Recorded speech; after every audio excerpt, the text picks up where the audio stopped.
આજે તો નો છૂટકે લેમ્બોર્ગિની હાંકવી પડી. ઉભા રહો શરૂઆતથી કહું તો જય દ્વારકાધીશ ને જય શ્રી રામ. એમાં છું એવું ને હવારમાં આવતા સાંટા એટલે આપણે ટોપો ઉઠીને થઈ જાય તૈયાર. આઈએ દેખતે મજા આયા.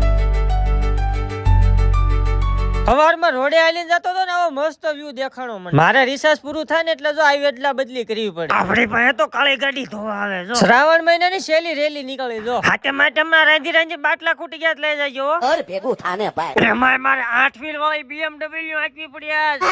એમાં એક ફોલોવર આવી ગયા ને ફોન માં જોઈ લીધું. ફોલો તો કરે છે ને. હા ફોલો કરે રામ રામ કરી લે. એમાં આ તો મારા ઓલિયામાં રાજુ કલાકાર ની હાથમાં આવી ગઈ. મેં કીધું રાજુ કલાકાર મારે જો પેલા માથું વળાઈ નાખું. હા હવે રાજુ કલાકાર लागू मजा नहीं आ रहा है. ધંધીનો કરો નકર તમારો બાપ લોનું લીધેલા કારખાના વેચાઈ જાય છે ભાઈ. ઓકે દેવતભાઈ હાલો રિક્ષા ધોઈ નાખ. જો આની જેવા લખણા આવે ને તો આવું કરીને વિયા જાય. અને કોંગ્રેચ્યુલેશન આવી ગયો ધરતીનો ધણી મેહુલિયો. હવે આને હું વરસાદ નડે. એટલે જો વરસાદમાં ના આવ્યો મને કે ચા પાઈ દે. ગરમા ગરમ ચા પાઈ દીધી રગડાજી. હાલો અમે તો ચા પી લેવી છે. તમે ફોલો કરી રાખજો. મળીશું નેક્સ્ટ પાર્ટમાં. Thank you for watching my vlog.